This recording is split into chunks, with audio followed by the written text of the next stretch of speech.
Well, everybody's color matching their interference.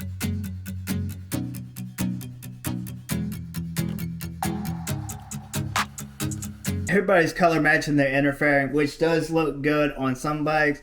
But I think if I color match the interfering on this blue bike, it'd just be too much blue.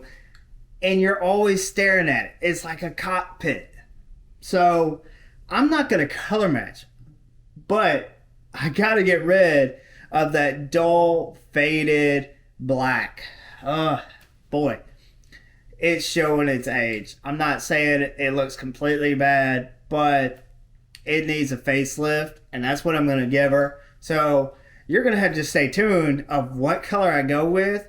Now, you've already seen in probably previous videos, but if you're just tuning in, my gauges or my trim gauges have been powder coated blue. Not exact blue to match the bike, but a pretty nice blue. So I think that'd be way too much blue having the interfering plus the trim gauges all blue. So I am going with a different color, but I'm not color matching.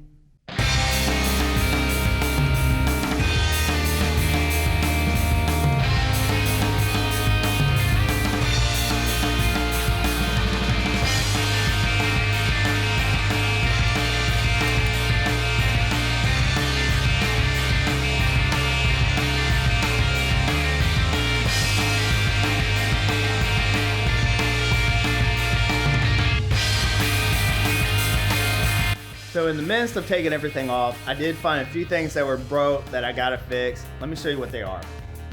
Well, this tab that I have tried to fix before, I'm gonna permanently fix it this time, is broke because without it, the interfering can shake just going down the road.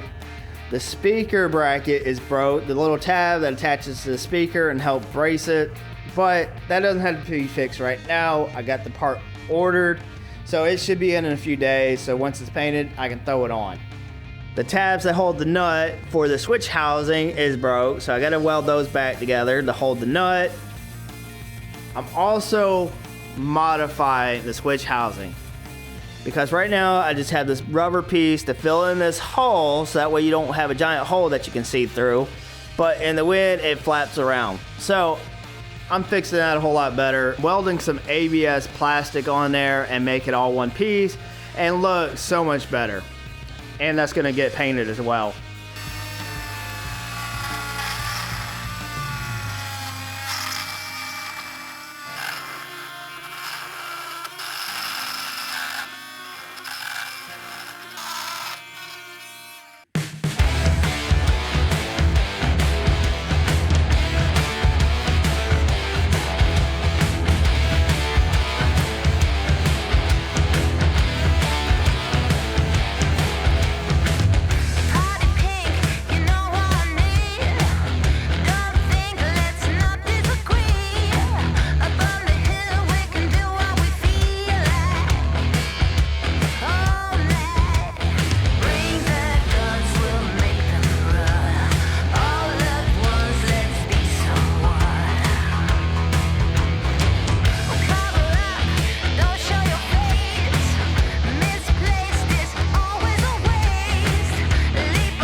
Well, finally I can give you guys a little bit of update. It's been a little while since I started painting the interfering, but I ran into a few little hiccups plus weather, but finally I got the interfering painted and back on. But that's not all that I did.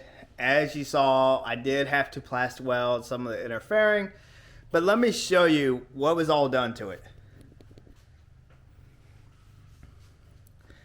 So I got all the speaker grills powder coated blue. It's back on. It looks amazing.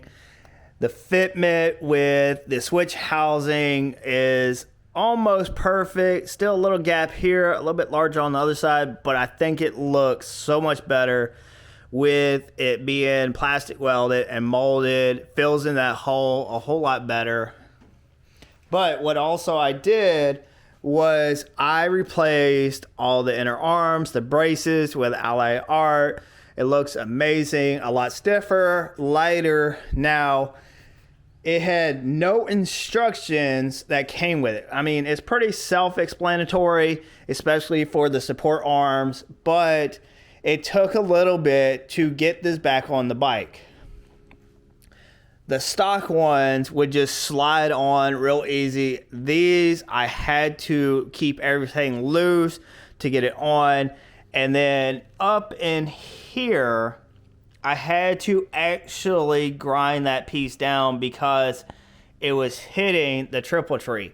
So that was a little bit of modification I had to do, as well as fitment for the radio, because there's 4 bolts now instead of just the 2 on here. So I had to adjust the bracket forward or back so that way the radio would be exactly where I need it to be, because let me show you why.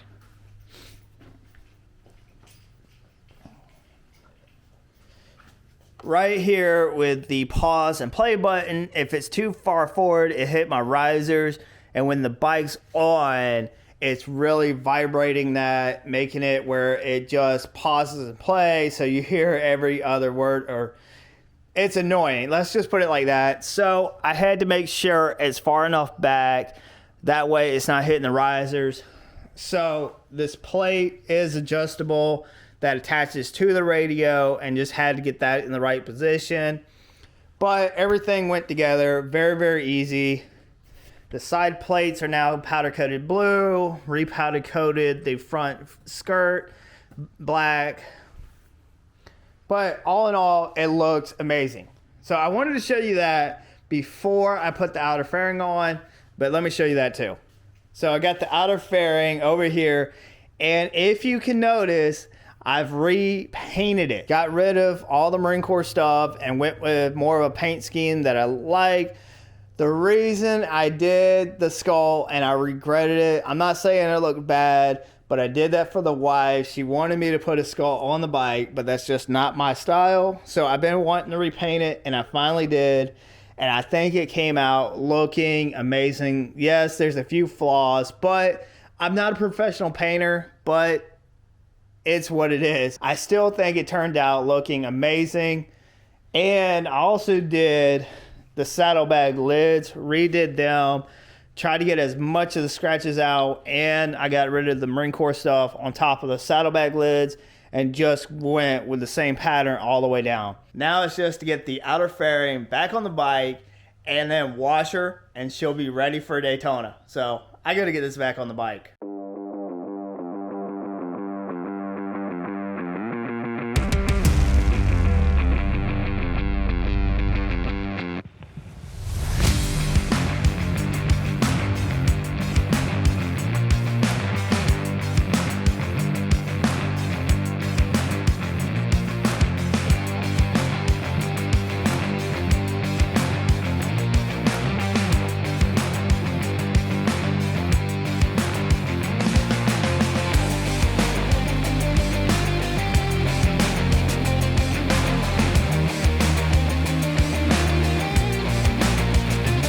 Well, there you have it.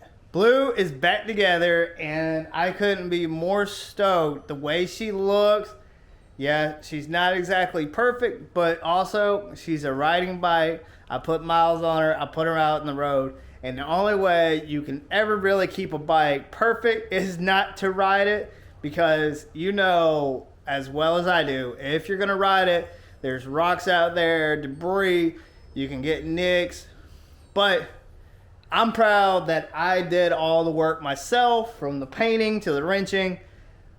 There's really nothing else I want to do to this bike. It is finally exactly the way, or pretty close to the way I want it.